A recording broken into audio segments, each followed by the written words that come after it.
本節目由雅榮音響、P&O Hi-Fi、威達公司、Sound Concept Limited、方浪音響贊助播出。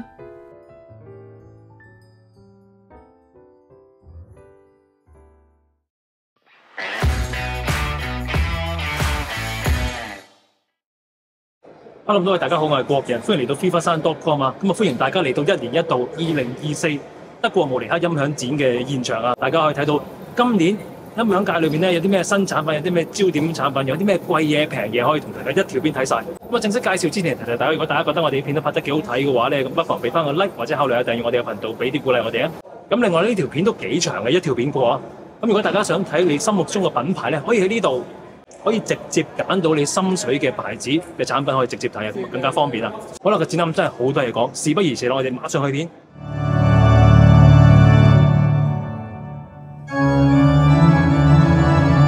講到全場最矚目嘅 Ultra High End 示範呢，真係唔可以唔提嚟自塞浦路斯嘅 Aries Syrah 山羊仔啊！呢對超級無敵嘅喇叭系統叫做 Contendo， 冇咩資料，應該係4路嘅。因為除咗兩隻靠近嘅3路大座地看喇叭之外咧，左右兩邊仲有一隻高過人嘅超級無敵 Bass Horn。喺個號角低音後邊，你就會見到啲低音單元啦，好似兩隻耳仔咁突咗出嚟嘅高音咧，其實就係鋁箔絲帶高音嚟嘅。咁樣設計嘅高音係有零繞射嘅優點啊。個號角中音4寸鈦振膜，後面驅動嗰個磁鐵係重11公斤。呢度 Contendo 嘅喇叭售價咧係85萬歐元，仲要俾咗錢之後3年先有貨交㗎嚇。嗱，講真，所有嘢都真係好誇張，但係現場聽嘅音樂所重播出嚟嘅形狀係可以講得上話同真實係冇咩分別嘅。能量感澎湃固之然就係估到啦，但係音樂嘅比例咧係極度適中喎。要聽翻啲細節啊細件嘢咧係完全有晒，真係好勁。咁當然，就算你有咁多錢買，你都要揾翻一個咁大嘅地方去擺，先至發揮到呢度喇叭。仲有除咗喇叭之外，擴音機、前級、唱頭放大器同埋唱盤都係廠方 Aries Syrah 自家嘅設計啊！特別係唱盤，今次第一次現身，型號叫做 Pandora， 非常之重型嘅 Peta， 仲掛2支直線臂添。其他資料咧暫時唔係好清楚，我淨係知道佢賣幾多錢，28萬歐元。呢套系統應該係成個展覽裏面最不能錯過嘅系統啊！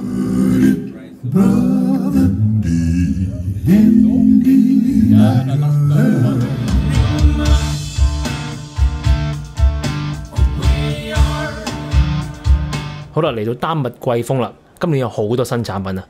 除咗早前宣布推出嘅 PowerZone 電源處理之外咧，今次貴豐宣布推出佢哋建廠以嚟第一套黑膠唱盤啊，型號咧叫做 Apollo。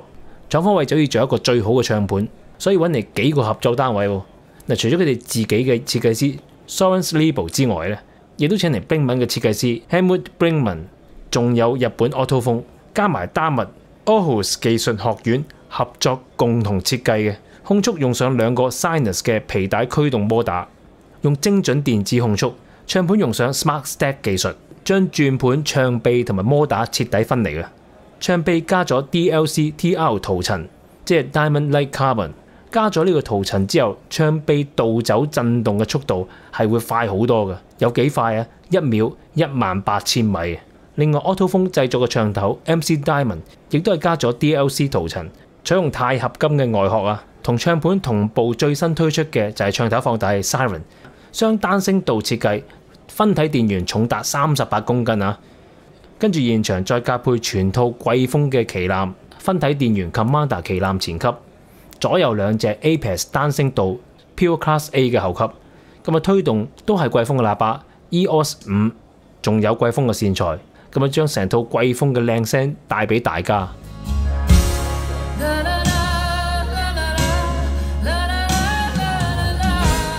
嚟到日本 Sonos 嘅房間，當然要邀請設計師加藤秀樹先生同大家講下啦。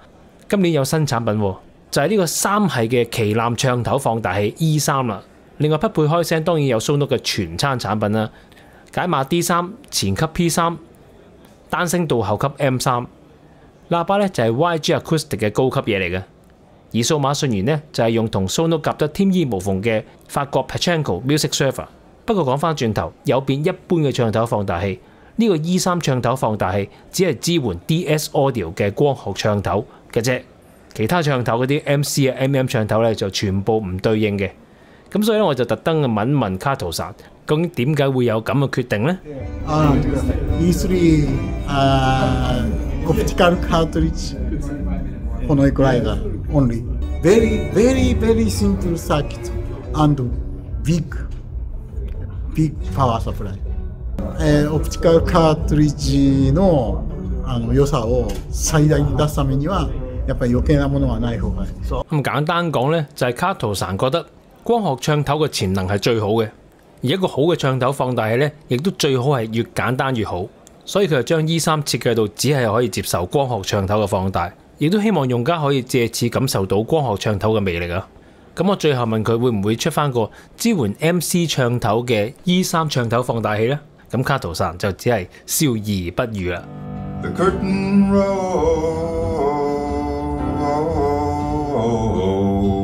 好啦，嚟到荷蘭 Grim Audio， 今年係 Grim Audio 成立20週年嘅紀念啦。咁啊現場咧有2套系統，分別俾佢哋2個型號 MU1 同埋 MU2各展所長。先講啱啱今年正式推出嘅 MU2， 係一個 Roon Core 連解碼前級，直接接駁澳洲嘅 Helco 後級，再播一對 Crystal Audio 嘅喇叭，仲有加對佢哋自家嘅超低音 SB1。MU2 咧係設有好靚嘅立體聲模擬輸入，而且成個 Signal Path 係純 analog 嘅。大家見到 MU2 同埋黑膠唱盤之間咧有部機仔喎，冇錯啦，呢個機仔咧就係 PW1。係 Grim Audio 呢個展啱啱宣布推出嘅產品 ，PW1 就係 stand for Phono Visit 唱頭放大器嚟嘅，細部咩仔都冇，其實所有嘅調校咧喺個機底度有暗格嘅。另外一個新產品咧係一個更新型號嚟嘅，就係佢哋嘅旗艦 DSP 喇叭 LS1C。C 咧就係用呢個 Carbon 碳膜高音單元，呢個碳膜高音單元 TPCD Carbon Composite Treater 係由挪威嘅單元生產商 Seas同 Composite 同埋 Grim 一齊合作研發出嚟嘅高水平高音單元，量度出嚟嘅數據同 LS1B 入邊嘅皮高音差唔多係一樣啊！但係由於呢對 LS1C 入邊嘅 DSP 軟件咧已經有一個好大嘅提升，硬件上亦都有作出微調，所以聲效咧係有過之而無不及嘅。好啦，嚟到 Pearson 喇叭嘅會場啦，咁啊捉到佢哋廠方嘅 CTO 同大家講下，有幾樣嘢咧我好想知嘅。第一咧就係 Pearson 嘅中高音嗰份模組咧好特別，好似傳統某啲喇叭嘅 MTM 設計，即係中音、高音、中音咁樣，但係又唔係喎。咁究竟係乜嘢嚟呢？ My name's Eric Wiedholz. I'm from Pearson Audio. I'm the CTO. Yes, it is very special. So actually it has pretty much nothing to do with an MTM. So the waveguide is actually a beryllium and a waveguide. The two tweeters above that are actually mid-ranges. Because of the distance offset in the waveguide, the beryllium tweeter is actually set back farther than the two mid-ranges. We now have a time offset. And then the two mid-ranges with amplitude and phase, we now have the 3 principles to control directivity in the vertical. So time, amplitude, and phase. So if you look at our design, it's very much about symmetry. We can cancel energy from floor and ceiling. Most people don't have room treatment, right? Well, that energy is too much, so we reduce those early reflections. And that's a part of the thing that actually makes us, I think, sound good in more rooms. 另外，中高級嘅 Pearson 喇叭，佢係攞到 THX Dominus 呢個認證嘅，呢個認證要求好高嘅喎，究竟係乜嘢嚟呢？ Whether it's THX Dominus or it's a 2-channel system in a high-end audio system, really the demand is the same. I want to be able to recreate those peaks as loudly and as cleanly as possible. And the Dominus spec has a lot of that in the spec about demanding low distortion. And that's fundamentally what we believe in. 仲有 Pearson 最近推出咗全新嘅超低音最細隻嘅喎，咁啊不如同大家介紹下。So that's actually our the smallest. This was upon request, an 8-inch subwoofer. What a lot of people want is something with low visual impact. So really, this is the R series lineup of subs. It is, yeah. So we had a lot of requests of hitting a price point that was more affordable, so more people could enjoy Pearson. Again, our subwoofers are exactly the same: high dynamic range, low distortion. Think I forgot how to be happy. 咁嚟到瑞士 Watson Audio 嘅房間啦。Watson Audio 早排俾另一間瑞士音響品牌 CH Precision 收購咗之後，佢嘅產品係繼續嘅。咁啊，除咗舊年已經同大家見過面嘅 Madison Launch Edition Streamer Dead Pre 之外呢，今年有新產品喎，就係 Medicine M， 一樣係咁細件，可以設置係立體聲、擺 M 或者橋接做 mono 都得，堅實嘅50瓦功率都可以足夠推唔少嘅喇叭。現場呢就推緊一對 Enigma 嘅坐地喇叭，推到啊！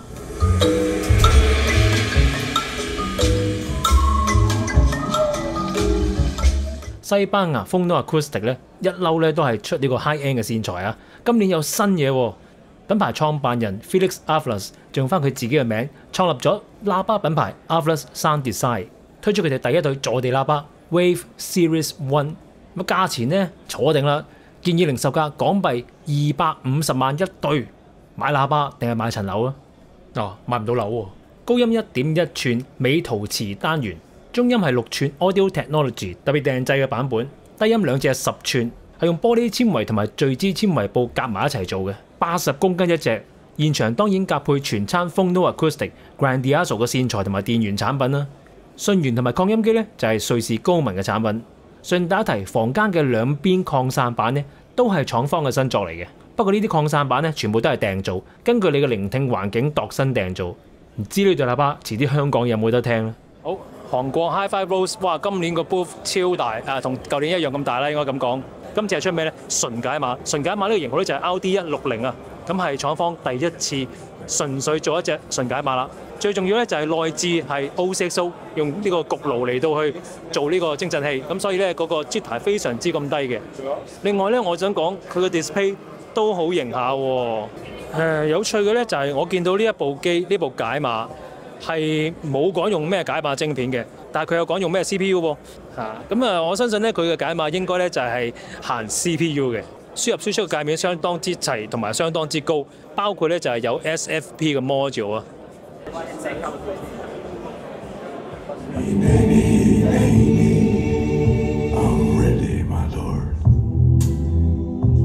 嚟到法國 Metronome 嘅房間有新嘢喎。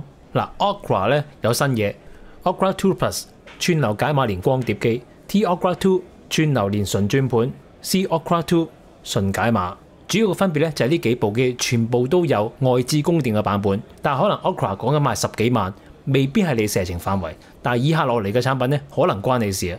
我哋不如聽聽廠方負責人同大家講解下。Yes, this year we have actually 4 new products, all under the brand Metronome. We have first of all the Aquo Plus, which is the same functionalities as the Aquo 2, which is a SSED, a player and streamer. But Aquo Plus has the external power supply to improve the quality of sound reproduction. Then in the same Aquo range, we also have the new SSED transport, T-Aquo, and the new converter, C-Aquo. A very important characteristic of C-Aquo is that it has the same functionalities as the Mantax of the Calista brand. And the last new product is in the digital sharing DS range. And it's a small, big in sound, but small in size, which name is DSC Mini. The price will be, the retail will be 4,850. So under 5,000 euro. And for this DS range, for the small products, we want to keep under this barrier of 5,000K。冇錯啦，就係兩部半闊機，售價相宜好多。串流播放機 DSS 同埋解碼 DSC Mini 兩部機咧係可以用 HDMI 線以 I2S 嘅方式連接嘅。Metronome 嘅調聲咧係相當之靚嘅，呢口價真心有啲興趣啊！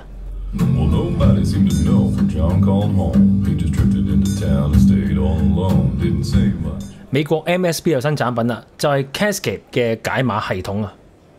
先講價錢先，一套3件嘅，建議零售價美金係95,000蚊。咁大家大概知道佢咩價位啦。好啦，我哋正式睇睇呢3部機究竟有啲咩功能啊！第一部有 display 嘅就係 Digital Director， 咁入邊咧主要係做晒所有數碼嘅界面同埋 DSP 嘅處理，同其他 MSP 產品一樣，大家係可以揀唔同嘅輸入模組嘅。跟住咧就係用一條 LC 光纖線，廠方稱之為 Cascade Link， 直接接駁落去解碼度。解碼咧就係 Analog Converter 啦，入邊係有8件全新嘅 Hybrid DAC Mark II 嘅 module，另外內置 Flamto 33 Mark II 嘅主時鐘新產器啊，咁規格咧一貫地高㗎啦，支援 PCM 最高3072 kHz 同埋 DSD 嘅8倍。由於呢部機係有好靚嘅立體聲模擬輸入，所以大家係絕對可以攞佢嚟當前級用㗎。最後一部咧就係供電啦 ，Power Base， 咁有3隻環牛，有自家嘅 AC filtering， 咁啊為 Digital Director 同埋 Analog Converter 提供最靚嘅電源。現場示範咧 RuneCore 就係用 Antipodes 嘅 Oladra。咁後級咧都係用 MSB 嘅產品，推同美國 Magical S3 Mark II 嘅喇叭，有多冇少啦。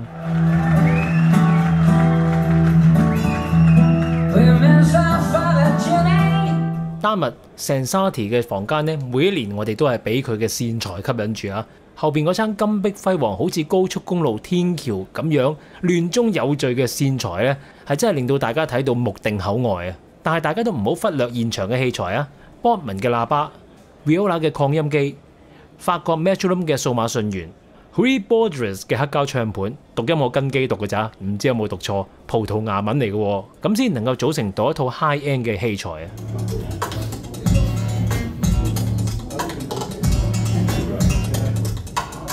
好啦，美國 high end 線材品牌 Nodus 有新產品喎，而且仲要係入門系列嘅新產品，就係 Leaf Free 嘅電源線、信號線同埋喇叭線啦。4個級別 White Lightning、Purple Flare、Blue Heaven， 同埋大家而家睇到線身係紅色嘅旗艦作 Red Dawn。最平系列1米電源線259.99美金咋，電源線最貴咧 Red Dawn 售價咧都係559.99美金啫。喇叭線插頭咧就用鍍銀實心無氧純銅導體啊。信號線咧未有售價，喇叭線1米不過應該冇人用1米噶啦，474.99美金咧就有交易啦。喇叭線而家見到 Red Dawn 最貴噶啦，1米係賣1129.99美金。相比起 Nodus High End 嘅線材咧，佢哋真係實惠太多啦。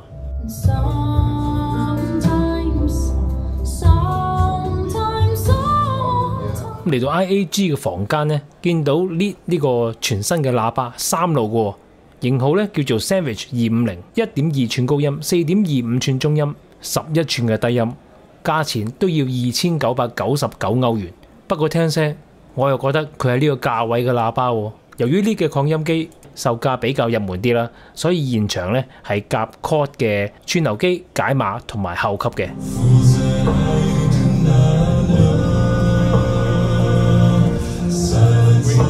奧地利 Vienna Acoustics 咁大個場，你估佢哋用咩級數嘅喇叭？唔係老頂啊，中階嘅咋。就係用佢哋3路5單元嘅 Least Reference 嘅喇叭嚟到做示範啊！不過一對加埋咧都98 kg 喎，但係要做到現場咁飽滿嘅聲音咧，大家睇睇呢邊全餐瑞士 CH Precision 嘅擴音機同埋解碼一齊合作化工咧，先至有呢個效果啊 ！Wise 今年都繼續有自己嘅 booth 啦，咁我見到阿 Daniel Wise 喺度。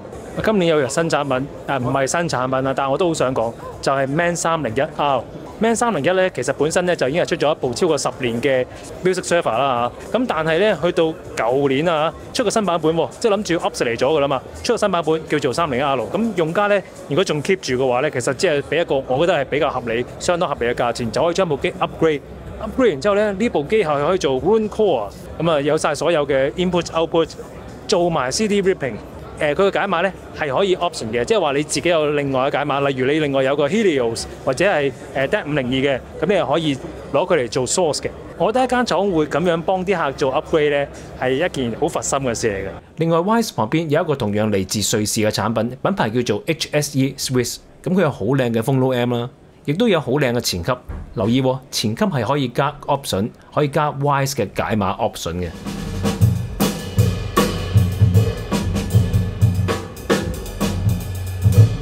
德國冰文嘅房間咧，繼續同呢個 HRS 合租啦，入邊再加埋 Rockport 嘅 Avia 2嘅喇叭啊，聽到呢個 combo 都估到聲音應該好穩陣噶啦。展示嘅器材都好穩陣，黑膠唱盤 Bardo， 唱得放大 Edison Mark II， 另外仲有解碼 Nyquist Mark II， 前級 Marconi Mark II， 同埋單聲道後級 Mono， 唔算話好多新嘢，但係出嚟嘅聲音咧係依然咁靚嘅。嚟到 Manetta 嘅 booth， 重型到爆嘅一個 SACD CD 播放機，未有型號，未有資料，未有價錢，好鬼重，好實淨，唔知佢咩聲，我諗唔會平。我睇埋個後邊仲誇張，係一個支援 multi-channel SACD playback，佢有 analog 嘅6聲道輸出，另外標準嘅 digital out 當然齊晒啦，有光纖，有 RC 同軸，有 USB， 有 LAN port。HDMI 嘅 I2S 嘅輸出，今次呢啲機真係夠膽做啊！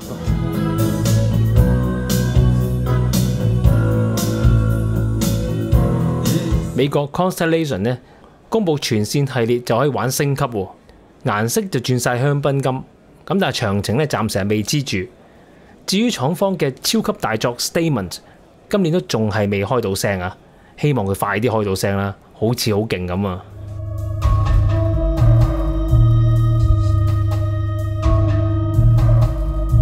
嚟到波蘭 Ferrum Audio 同埋 Trapetris 嘅攤位，我哋睇睇 Ferrum 嘅新產品先啦，包括解碼 Wagner 嘅 Golden Sound Edition。Wagner 解碼呢，咁廠方就話機入邊嘅線路用料係全部冇變嘅，咁就淨係喺個 firmware 上有唔同嘅啫，咁所以佢就話冇乜特別可以提供，但係你可以喺機面度見到 Golden Sound Exclusive 嘅 logo 啊，同埋佢嘅功能啦。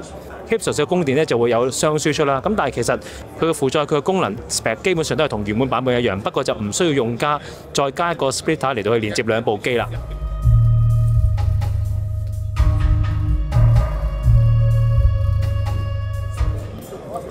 嚟到呢個英國 Cambridge Audio 嘅巴士啦，咁喺巴士入邊咧亦都有齊佢哋嘅產品展示晒出嚟㗎啦。咁新產品咧包括有串流機 CXN18。合併式解碼連擴音機 CXA81 Mark II， 另外仲有 Evo 系列最新嘅 firmware 都有新嘅 display 喎，有個 VU meter 睇喎。英國 Viga 咧都有啲新產品喎，咁包括擴音機先，廠方旗艦嘅前後級出嚟啦。前級咧就係 Mercury， 內置有埋解碼嘅，後級咧就係 Solus 165瓦功率。講 Viga 就梗係要講黑膠嘅嘢啦。嚟緊會出 唱頭旗艦嘅 ND7， 用最靚嘅鋁瓷鑽石針桿設計啊，都係賣450磅啫。預算緊啲嘅朋友仲有 ND5 同埋 ND3 俾大家揀喎，嗱都算多嘢㗎啦。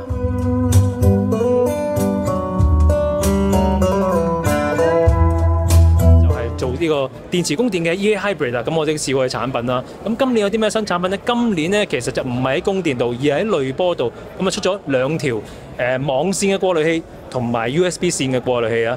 咁網線嗰個版本咧，暫時個售價咧就係有銀同埋銅啦。銀咧就係2000美金，銅咧就係1500美金。咁個 USB 咧就平少少嘅。咁啊望落去咧就好似一個濾波咁樣嘅物體啦。咁究竟聲音係點咧，就要試過先知啦。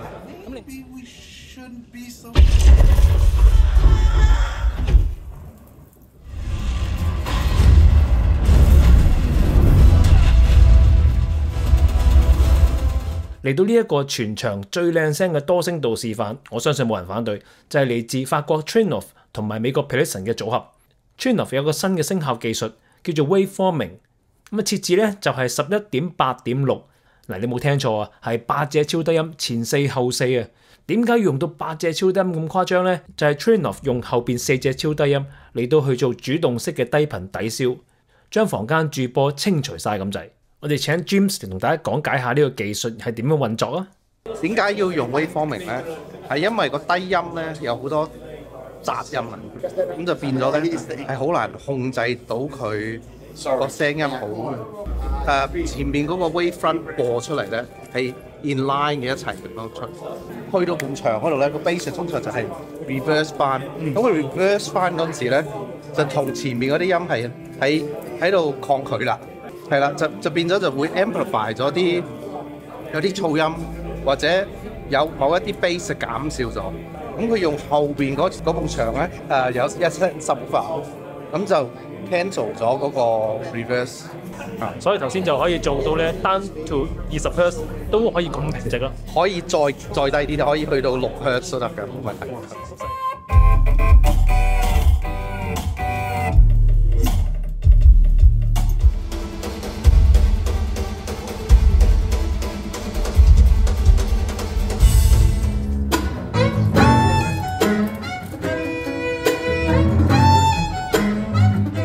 英國 Ineos 有2個新嘅串流播放器嚟到推出，分別咧就係 Zen NG， 售價9500歐元啊，同埋 Zenith NG， 售價咧就係15000歐元。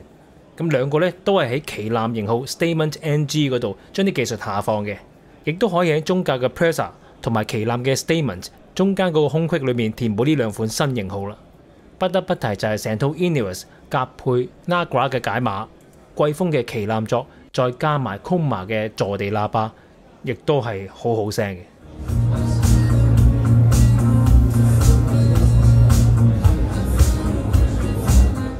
奧拉尼喺慕尼黑音響展之前呢，就宣布推出 S1 嘅入門串流播放機系列，非常抵買，因為佢用到幾乎係上級機所有嘅功能，包括 Tesla G3 串流平台同埋 Fusion DAC 等等技術啊。數碼串流播放機 Digital Renderer Ares S1 有齊所有標準數碼輸出同埋 USB， 而解碼 Vega S1 亦都有 Balance 同埋 RCA 嘅模擬輸出。基本上除咗冇 L-Link 同埋機入邊嘅屏蔽冇咁厲害之外咧，廠方大部分嘅看家本領都擺咗落呢個 S1 入邊。不特止，兩部機仲可以另外再加外置供電提升音質。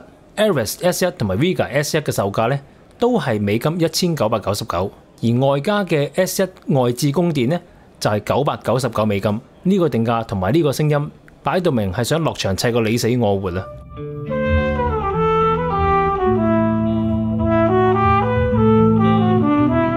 法國 Total DEC 今年繼續係成套西裝示人啦。咁除咗係旗艦嘅 R2R 分體解碼之外咧，亦都有佢哋嘅擴音機同埋新產品全新喇叭 D120啊！呢一對2.5路嘅號角喇叭咧，同上一代 D110 最大嘅分別就係採用實木嘅雙體外形更加圓潤，進一步減少雙身繞射。呢隻喇叭低音單元係12寸，低頻咧落到25Hz 嘅，不連稅歐洲賣緊66,000歐元一對，襯翻嗰啲解碼啊嘛。When they are digging and drilling for that shiny, mighty, evasive stone, or when they dish that mishmash. 英國蘇格蘭 Fine Audio 嘅最新作品呢，當然就係佢哋嘅360度擴散嘅超高音 Supertress。除咗有復古嘅木材顏色版本之外呢，亦都有鋼琴鏡面嘅版本俾大家夾配啊。當然都係繼續由廠方技術總監 Dr. Paul Mills 啱啱入鏡啦，由佢設計啦，用一隻1寸超薄碳振膜 TPCD 嘅單元。佢嘅頻率響應係由16 kHz 起跳，上到去60 kHz， 播出嚟嘅超高音加翻 Fine Audio 嘅喇叭，如魚得水啊！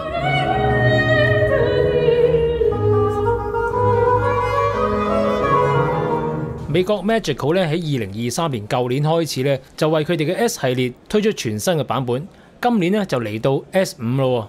現場示範咧就係 Magical S5 2024，現場夾配咧就係 Wardes 嘅信源同埋 Pilium 嘅前後級。出嚟嘅聲音當然係靚到震啦！全新系列嘅 Magical 咧，用咗佢哋 Polytech 嘅激光測量儀去測試聲箱有咩地方會震，亦都用埋 Klippo 嘅分析儀，更加徹底咁樣分析到喇叭嘅唔同擴散角度，令到新版本喇叭嘅失真咧可以做到再創新低，音質就係再創新高啦！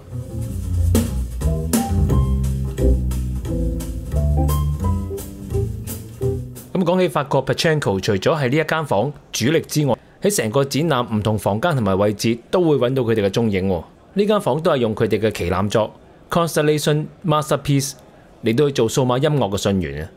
咁另外擴音機咧就係 SPEC 電源處理同埋線材咧就係香港品牌 SAI 嘅產品。另外器材成架 UN 都係本地品牌嚟嘅，而且佢哋嘅器材架仲有新版本有碳纖。我哋聽聽廠方阿明點講啊！我哋新呢隻版本咧係 carbon 版嚟嘅，2mm 嘅日本碳纖版，所以你見啲紋理靚好多，因為佢個震動嘅處理係會好一致嘅。咁啊，因為碳纖好簡單啦，就係佢將嗰啲干擾咧係隔晒係 neutralize 嘅，咁加埋落去我哋原本嗰個 Pinewood 呢個歐洲版嚟嘅，咁個化震效果咧就好好多。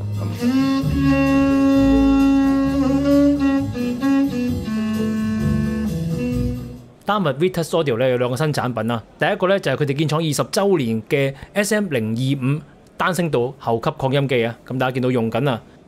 另外一個新產品咧就係佢哋超級合併機 SIA030嘅唱頭放大模組啊，咁啊呢度咧就冇用到嘅，因為佢哋咧係用佢哋嘅 Masterpiece Phono Stage 嚟到去做示範嘅。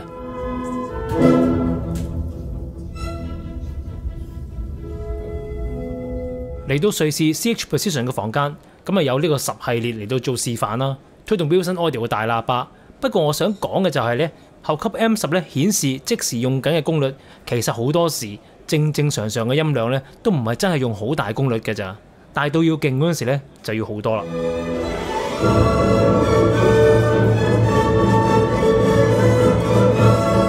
You did not deserve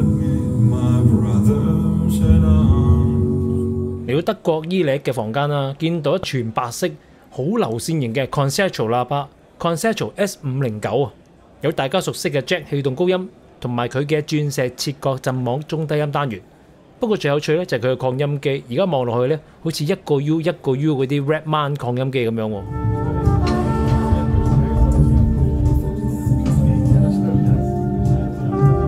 嚟到 Focal 同埋 NAMM 嘅攤位啦 ，NAMM 咧推出咗一個 Unity Nova PE， 係 Unity 系列 All-in-One 嘅新版本啊，功率由上一代80瓦升到而家150瓦。不過最大特色就係呢部擴音機唔用傳統嘅 Class AB 設計，而係用 Class D 啊。現場聽音樂咧完全冇問題啦。NAMM 用 Class D， 唔知你又點睇咧？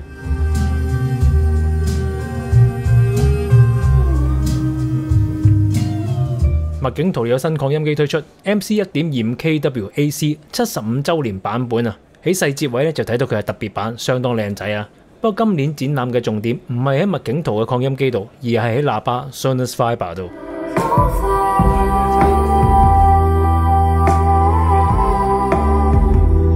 冇錯啦 ，Sonus Fiber 咧就喺今年1月美國 CES 嗰陣時就正式公布呢一個 Suprema 嘅超級揚聲器系統。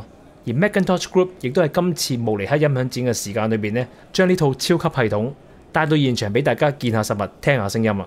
要留意咧就係主喇叭之外，超低音部分係獨立分開行嘅。超低音最低可以落到16 Hz， 主喇叭一隻重110公斤，超低音一隻重103公斤。講緊幾多錢啊？85萬歐元一套，加埋成套麥景陶嘅擴音機，加埋係120萬歐元啊！嗱，今次係真係買到層樓啦！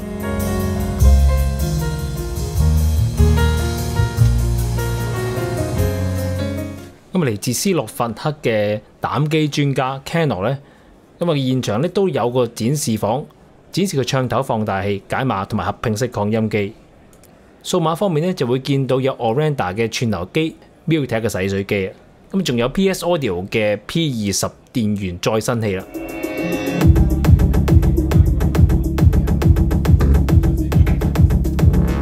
咁嚟到 Audio Quest 同埋 Golden Ear 嘅房間啦。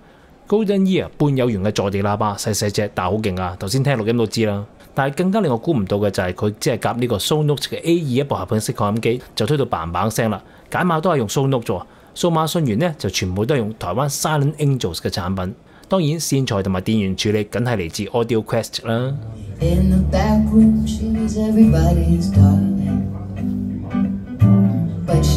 近年串流界隻手可熱嘅品牌 Eversolo 都有個獨立展示區。器材好簡約嘅啫，一部 DMP-A6 Master Edition， 再加兩部 AMP F2， 佢係一個立體聲後級，不過可以橋接嘅 Mono Block 咁樣去推一對喇叭，好簡約嘅系統，聲音都唔錯。不過我最欣賞咧，佢就係用兩個宜家家私嘅16架櫃，就已經擺到套機靚靚仔仔啦。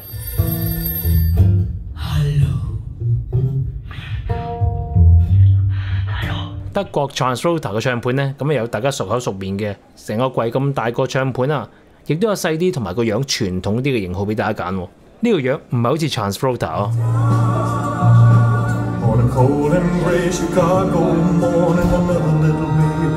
英國 Chord Electronics 上年一部合併式擴音機啦，今年又有新產品，都係擴音機，就係全新嘅 Suzy 前級同埋後級。不過你估都估唔到，佢係細部成咁樣啊！而且仲可以好似砌積木咁砌埋一齊添，你仲可以將 Hugo 2解碼或者係 2Go Streamer 再砌埋一齊，咁啊成為一套好迷你、好好聲嘅小型音響系統啦。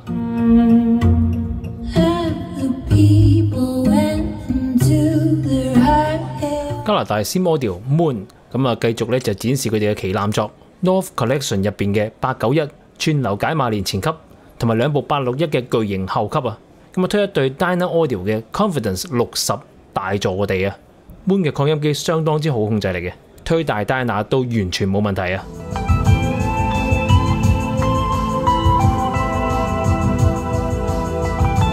咁德國 High-end 品牌 Burmester 今年有新產品，唔係擴音機係喇叭喎 ，BX18啊，中間咧就係氣動高音嚟嘅，4路大座地啊，咁相當之有氣勢啊，價錢都有氣勢。基本嘅顏色一對75,700歐元，如果要特別色嘅話咧，就要去到8萬歐元先有交易啦。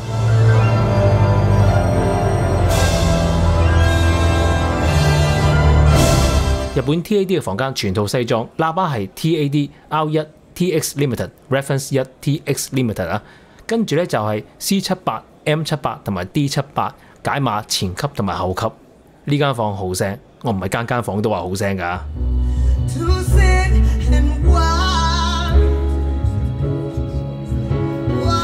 Wilson Audio 咧50週年推出啲乜嘢咧？復刻經典嘅 Watt Puppy 啊！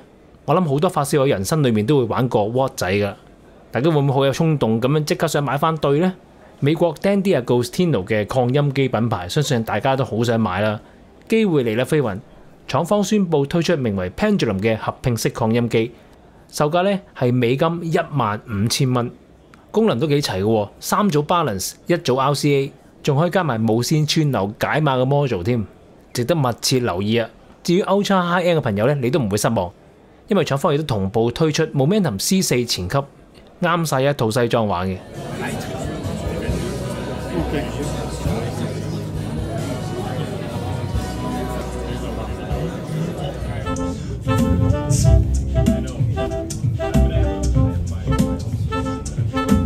達利早排除咗出咗啲好貴嘅天價喇叭之外咧，最新亦都推出啲中價嘅喇叭，全新嘅 Rubicon 8，咁繼續用加拿大 NAD 嘅旗艦前後級 M33同埋 M66夾埋一齊開聲咧，聲音相當之似樣喎。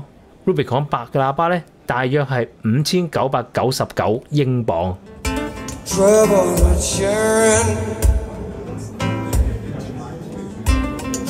英國 PMC 喇叭今年最吸引我嘅咧就係佢嘅 Active 25i 系列啦。其實 PMC 一直都有出有源喇叭，不過喺專業度，今次發燒友終於都可以試到 PMC 嘅全有源嘅聲音係點啦。德國 T+A 咧有一對好特別嘅喇叭，想同大家講講，就係呢個 S530啦。高音咧係用 Line Array Source 嘅方式設置啊，有咩好處啊？左右擴散好平均，但係天花同地板嘅反射就好少喎。而家嚟成排嘅運動場中音單元咧，亦都係配合翻高音嘅擴散形式嚟到去設計嘅，而低音單元就係擺喺喇叭嘅兩側啊。呢對喇叭嘅售價咧就係44,950蚊美金，算唔算貴呢？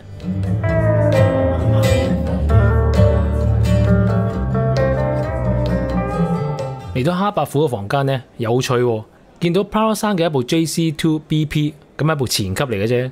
而呢個哈伯虎嘅喇叭嘅樣有啲唔同，望真啲，原來一個型號為 NLE1 嘅有源喇叭嚟嘅，個喇叭 size 好細對嘅啫，但係個聲音又真係幾飽滿喎。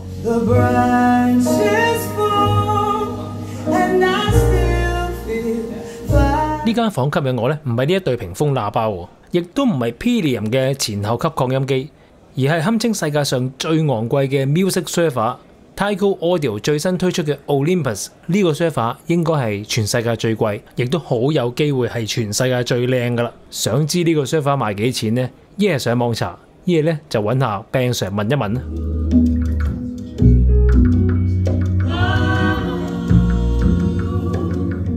好啦，嚟到呢間房，我見到好熟悉嘅羅馬尼亞 Rottner Audio 最新推出嘅 Wave Dream Signature Mark II 嘅試版機啦。server 咧就係用 Rottner 嘅 Wavelight WLS。咁啊點解第一時間衝入嚟聽呢？因為我啱啱試過 Rottner 嘅 Wavelight 嘅解碼同埋串流機，感受都好深下㗎。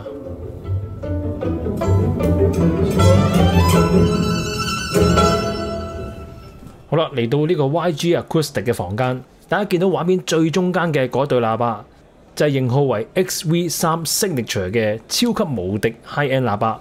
嗱，售價咧係498000美金一對，只係限量生產8對嘅啫。咁其實本來呢一個產品係一個 R&D 嘅作業嚟嘅啫，但係廠方聽咗之後，發覺個聲音係有個好大嘅進步啊，咁所以咧就決定淨係做8對。但係現場嘅朋友咧就可以親耳聽一聽呢對喇叭嘅聲音啊！喂，真係幾好聲啊，唔係講笑。呢兩對咁超級嘅喇叭，咁用啲咩器材搭配咧，都係一線中嘅一線噶啦。擴音機係美國 Boda 嘅3010旗艦前級同埋3050旗艦嘅單聲道後級。解碼咧係用上瑞士 Wise Helios 旗艦解碼，數碼訊源咧就係韓國 Orenda 嘅旗艦作啦，都係 N30SA。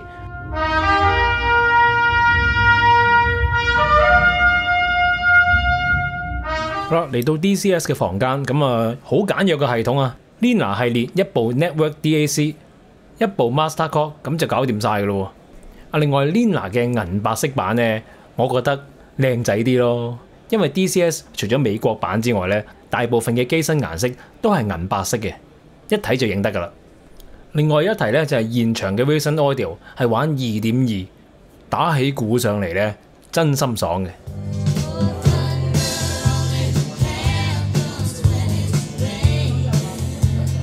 嚟到韓國 Orenda 嘅房間有2件新產品，第一件呢就係 AP20 Streamer DAC M 嚟嘅，一件搞掂晒啊！咁啊串流嗰部分唔使多講啦，擴音機部分呢有誠意喎，2隻橫牛大把水塘係用傳統擴音機嘅做法嚟到去做擴音部分啊！咁啊推呢個 Magical A5 嘅喇叭呢都推得頭頭是道啊！另外一部機呢就係串流連解碼 A1000啊！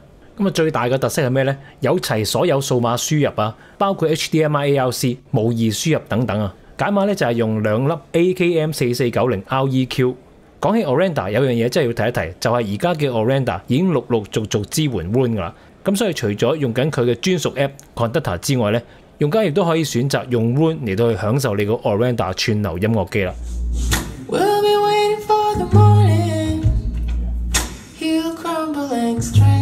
咁嚟到法國 Jardis 嘅房間啦，有好多唔同嘅器材，當然主角都係 Jardis 嘅膽機啦 ，Davis Acoustic 嘅喇叭非常之好聲啊！咁睇下嗰時咧，奧地利嘅 Celebrate 線材生產商咧就捉實我介紹佢嘅線材啦，咁啊提醒我記得提一提佢嘅產品啦，咁所以喺呢度咧我就提一提嘅產品啦。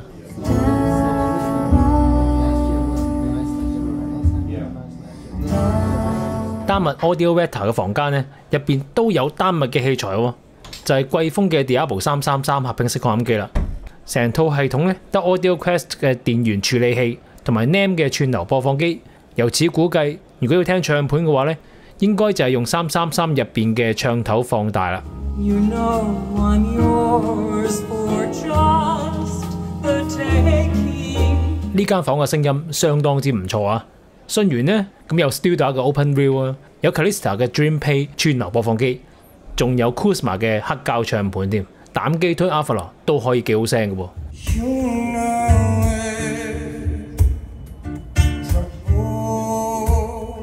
每一年嚟呢間房都係睇2個品牌，第一咧就係波蘭 Gigawatt 嘅電源處理，仲有加拿大 Guidewire 嘅線材啊。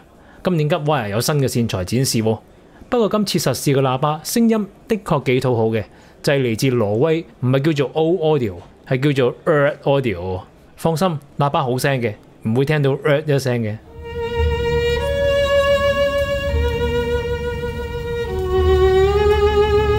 咁嚟到 Massey Audio 咧個新產品咧就係105 Air， 咁係乜嘢嚟咧？其實就係109 Pro 嘅平啲嘅版本，Classic99同埋109 Pro中間咧度就出咗呢一隻新嘅105 Air 啦。咁佢叫得做 Air， 當然個重量會再輕啲啦，係330幾 gram 嘅啫。係啦，價錢嚇，既然佢係中間嘛，即係幾多錢咧？400美金，喂 OK 喎，見唔見到啊？個頂板有個闊板，可以俾你裝一個大盤喎。呢個 TW Acoustic 嘅超闊盤啊，你見到個摩打分開。咁闊嘅盤佢都一塊板搞掂晒啊！有型，哇！呢部機好型啊個樣 ，Open View 嚟嘅喎，有冇得再型啲、再誇張啲啊？靜電喇叭，哇，都好型喎！品牌就係呢一隻啦。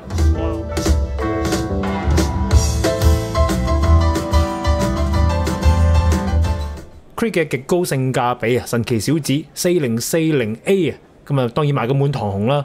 咁啊，廠方決定再添食啊！全新版本 4140A， 廠方係向1984年推出嘅 CAS 4140合併式擴音機致敬嘅 ，size keep 住都係咁細，功率大幅提升，8音100瓦，4音200瓦，數碼輸入依然係咁齊全啊！不過價錢咧就貴翻少少啦，而家見到嘅建議零售價就係英鎊1199蚊，唔知嚟到香港啊賣幾多錢呢？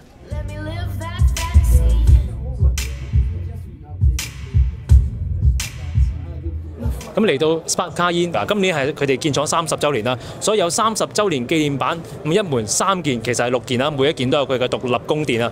咁包括咧就係合併式擴音機 PAL 30i、CD 轉盤叫做 PAL 30C 同埋解碼 PAL 30D。Portable 咧就有呢個N3 Ultra 就係有膽啦嚇。入邊解碼咧仲有 AKM4493解碼啦，咁同埋咧有2支膽啊，2支軍用膽仔啊 JAN6418，機側邊嗰度咧有個細細地嘅槍，你見到入邊有少少光，睇到支膽若隱若現嘅。都幾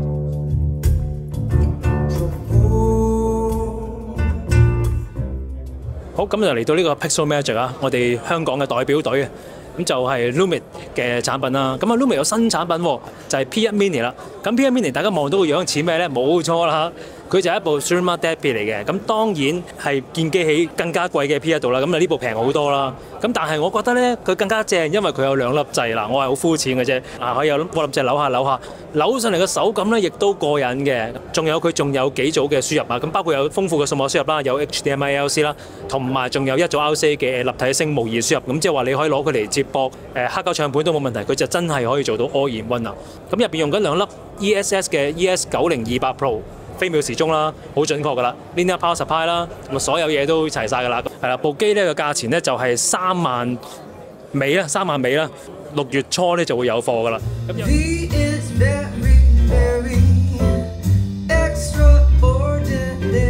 嚟自愛沙尼亞嘅超聲波洗碟機 Decryptor 咧出咗旗艦版本，就叫做 Phonotheque。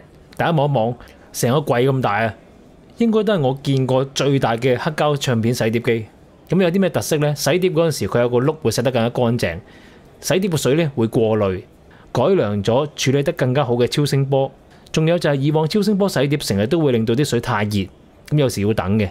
但係呢部機係增加咗散熱功能，就可以俾用家24小時不斷咁洗碟都完全冇問題啦。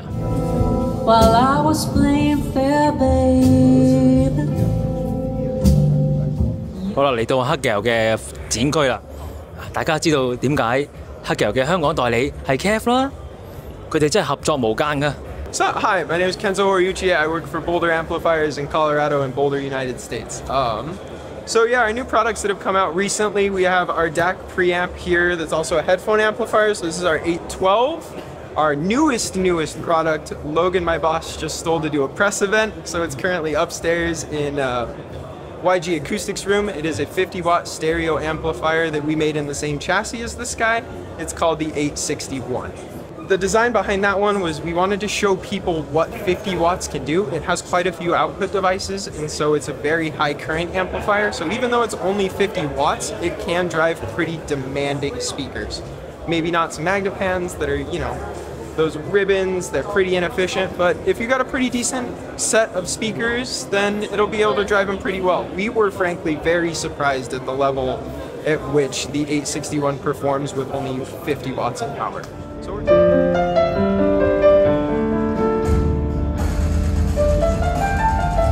好嗱，呢個咧就係 Artisania 西班牙架。我成日都覺得西班牙架咧，其他顏色好靚噶，即係唔係我原本嗰隻色唔靚。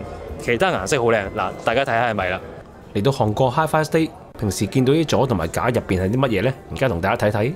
底座呢就擺滿晒鋼珠，腳釘呢入邊又係珠，然後條通入邊呢就擺礦物石，戰機個位入邊又係擺鋼珠，真係好多鋼珠。最緊要都係 Vivid Audio 啊，同埋有阿 Lawrence Dickey 喺度。我哋不如入去啦，睇下個喇叭喺咪度？喺度啊！哇！終於見到啦，真身哦！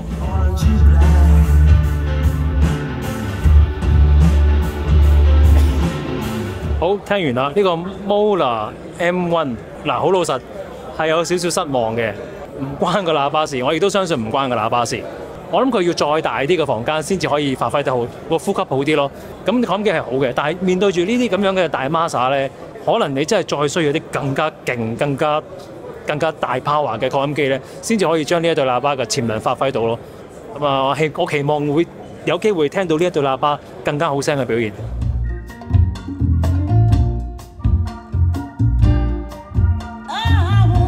好，今日嚟到聽我嘅房間，入邊咧有對大喇叭啦，就係呢個 SGM Super Gold Monitor 系列嘅15 SGM 15，咁啊15寸大同軸咧個低音就啱聲啦。一部 Prima Luna 嘅合拼膽機就已經搞掂啦。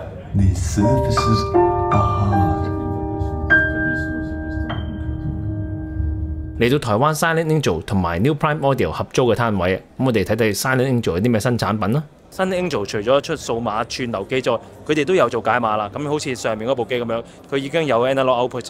另外，除咗機身銀白色嘅鋁材之外，佢哋亦都有鋼琴7面嘅版本喎。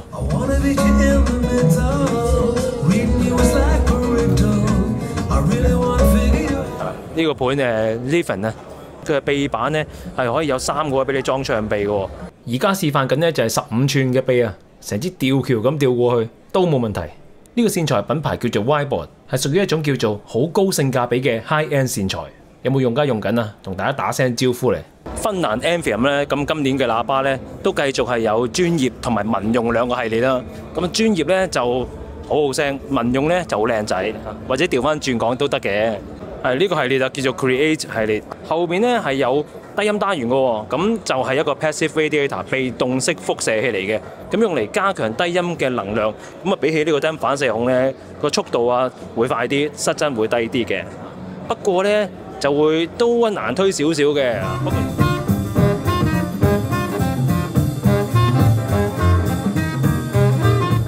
瑞典 Super 嘅線啊，咁我相信香港好多發燒友都有玩過㗎啦。新產品咧包括有呢個大家圖上面見到嘅 USB 3.2嘅線啊，3.2嘅線少喎，有冇興趣啊？試一試啊！近年 Project 嘅唱盤咧喺設計上真係好有 idea 嘅，今次咧就會見到有個咩 Evo 2，一個非常之簡約骨子嘅唱盤，跟住隔離咧就會有 Maya A S3，咁你諗下佢係乜嘢嚟咧？佢嘅 size 係咁嘅啫，佢真係應有盡有喎。首先有 Phono Stage 啦，跟住有3組立體聲回輸入，有1組 RC 嘅 Analog Out， 下面仲有3組數碼輸入，咁跟住上面就有4個小型版嘅 Binding Post。佢呢部係真真正正嘅 Mini All-in-One 喎。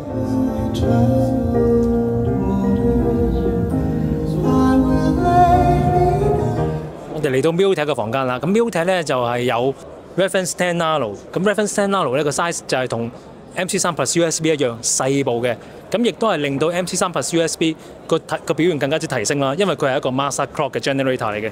基本上嘅功能咧同 Reference 10好相似，但係價錢平啲，同埋嗰個 size 亦都細啲，嗰個表現咧就即係 keep 得到喎。咁其實我都有試咗呢個 Reference 10 Nano 噶啦，咁啊遲啲我有呢個 review 出噶啦，到時密切留意啦。嚟到 Musical Fidelity 嘅地方啦，當然仲有復刻推出嘅 A1 鐵板燒，同埋佢哋自家嘅 LS3A 喇叭啦。35A 隔離嗰隻都係 MF 嚟嘅喎，隔離嗰隻咪59嚟㗎，係真係59嚟嘅，可以撳翻埋。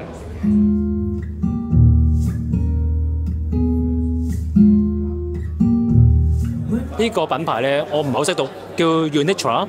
咁佢係出好多復古樣嘅音響器材，幾靚嘅，聲唔知，但係個樣真心攞分。咁啊嚟到呢個Soundware 嘅展位啦，咁有咩咧？有我諗好多用家都中意嘅就係 P1X 啦，全平衡前級，咁亦都係一個好靚嘅耳框啦。咁另外仲有一個最新出嘅啦，15週年版本就係一個叫做 DAT3 Dead Free 嘅一個產品啦。咁佢係一個高清藍牙嘅解碼嚟嘅。咁跟住仲有再細啲有冇？有，咁就係呢個 MDA3，咁係一個我哋叫手指釘啦嚇。咁啊有 MDA3 同埋 MDA3E 手指入邊咧，其實佢入邊有4粒解碼晶片，4粒喎。品牌的名稱再怎麼叫 ？Soundware，還是 Soundware？ 對 ，Soundware 就行。對。好。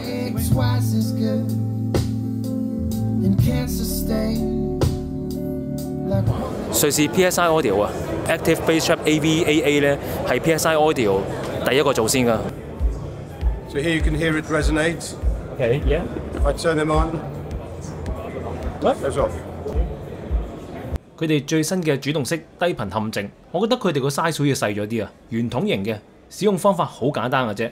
你只係需要將佢擺喺最多駐波嘅地方，佢入邊有個收音咪，佢就會自動檢測到過量嘅低頻，從而釋放抵消呢一個低頻嘅頻率出嚟嘅。廠方聲稱佢係可以處理低至15 Hz 嘅超低頻嘅。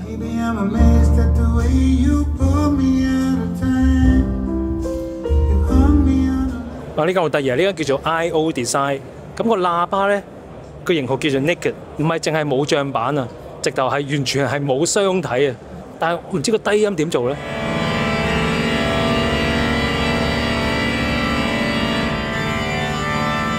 係有低音嘅，真心嘅啦，聽管風琴都得嘅。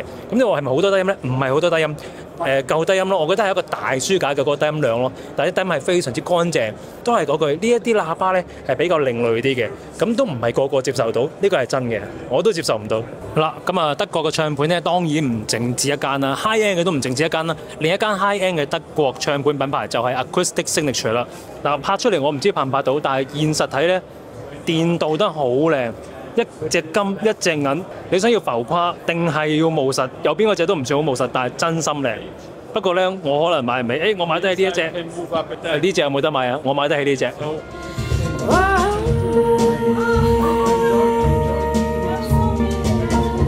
啦，嚟到 Matrix Audio 啦。Matrix Audio 咧，咁全新嘅旗艦咧就叫做 M Series 啊。MS1 就係串流機啦 ，MP1 咧就係前級 ，MA1 就係後級啊。咁啊，1萬蚊左右咧就係串流機，6000幾咧就係前級，7000幾咧就係後級，係講緊歐元，唔係講緊人仔。OK， 聲咧應該係一個好大嘅進步。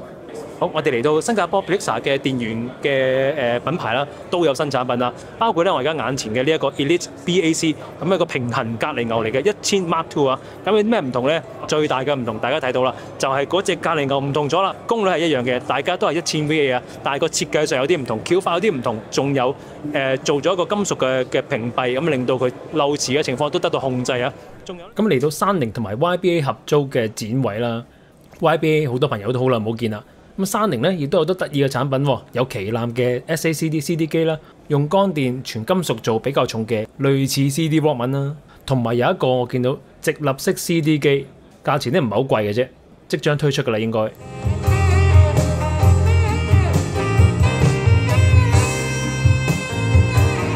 好啦，咁啊嚟到呢一個咧係由幾間台灣品牌合作嘅一個展示館啦。咁我咧就有兩樣嘢我吸引住嘅。咁第一個咧就係 D+M 嘅喇叭，咁呢個喇叭係用全部 ScanSpeed 最頂級嘅單元做。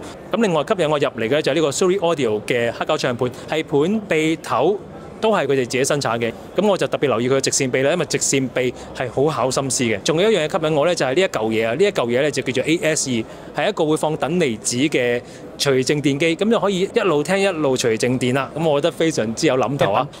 呢個品牌你識唔識啊 ？Winamp 係近年喺音響界好多人議論紛紛嘅品牌嚟㗎。咁極高性價比啦。咁嗰啲平到不得了嘅產品咧，我唔特別講啦。呢個我想講講叫做 A80。咁啊，都係一個 Streamer DAT-M 嚟嘅，價錢當然貴啲啦，但係成個製作靚翻好多噶咯喎，唔係一錘打得爛個殼咯喎。好哇，跟住嚟到呢個咧就係松川市啊，一個嚟自日本嘅品牌啊，佢有個特色就係咧佢係一個波形嘅箱體，一個木振盤嘅設計喎。咁我問咗呢度嘅主理人啊，咁佢就話呢一個木工咧係 Cherry Wood 精製嘅嚇，咁當然連個箱體都係用呢個日本獨有嘅木材嚟去做啦，人手打磨，所以非常之靚啊。咁因為佢係一個全音域嘅喇叭啦，所以佢入邊係冇分音嘅，非常之易推啊！如果你用一支膽仔嚟到推嘅話咧，應該都推佢嘭嘭聲噶啦。成日曬個 booth 啦，咁成日曬個 booth 咧就當然有耳機啦，因為呢度係 headphone session 嚟噶嘛。但係除咗 headphone 之外咧，其實乜嘢都有㗎，佢3巴都有擺㗎。S10K 咧重點嘅產品就係 SP3000T， 即係咩意思啊？即係入邊佢有個膽嘅，係咪真係有啊？係啊，佢有支好細嘅軍用膽。JAN6418，咁究竟加咗啲膽落去，會唔會好大部啊？嗱，咁大家睇睇嗰個 size 啊，我覺得 OK 嘅，因為本來咧 SP3000 都唔見得細部啊。咁至於有個膽係咪好熱啊？嗱，我咁揸上手咧，我覺得都係 OK 嘅。啊，咁至於聽出嚟嘅聲係咪好有膽味啊？咁我覺得我一聽過下咧，我覺得佢都係有啲膽味嘅。好，呢度咧係 Final Audio，咩新產品咧？大家見唔見到 X8000啊？而家咧仲係 prototype 嚟嘅啫，未正式生產量產嘅。要做到一個半開放式嘅耳牛啦，要做到非常之輕，用鈦金屬嚟到去做啊。咁其實個單元咧都係D 系列旗艦嘅系列下放落嚟嘅。咁我亦都試戴過上去啦。咁我覺得真係好輕。嗱，佢幾重咧？聽住啦，全金屬製造嘅一個 headphone 係220 gram 啫。冇錯，就係呢一個 Feel 嘅 CP13 Portable Stereo Cassette Player。當然，坊間你都可能揾到一啲好平價嘅 cassette 啦，但係咧呢一個係比較靚啲嘅。價錢係乜嘢啊？價錢係歐元，黑色嘅話119，如果係藍色嘅話咧109啫喎。咩叫做要令音響年輕化？嗱，咁樣咪年輕化咯，擺部 game console 喺度，即刻有靚仔埋嚟玩啊！咁啊，自古名車配音響啦。咁現場都有幾架車同音響有關嘅。咁除咗 Cambridge Audio 有架英式巴士之外呢，會場入邊有架林寶堅尼夾埋 Technics 嘅 SL1200啊，冇錯，佢哋 crossover 有個林寶堅尼版嘅唱盤啊。另外仲有比亞迪電車仰望 U8 同埋 crossover Dyna Audio 嘅汽車音響，都一樣係霸氣十足啊！好啦，咁多位多謝大家睇到嚟呢度啊！我哋 FIFA3.com 2024 HiM Munich 嘅現場報導呢，咁就嚟到呢一度為止啦。希望喺呢一個鐘頭嘅影片裏面呢，都能夠帶到一啲你想睇嘅產品俾大家啦。咁但係亦都可以肯定，一定有啲產品我係 cover 唔到嘅。咁亦都希望大家可以睇埋我哋香港嘅其他影音傳媒嘅報導，可以全方位無死角咁樣了解呢個展覽裏面所有嘅精品啦。咁至於成個展覽裏面有啲咩我自己個人嘅感受呢？咁喺嚟緊我個人頻道會有個直播同大家講講嘅。好啦，咁啊多謝咁多位嘅收睇啦，我哋明年再見，拜拜。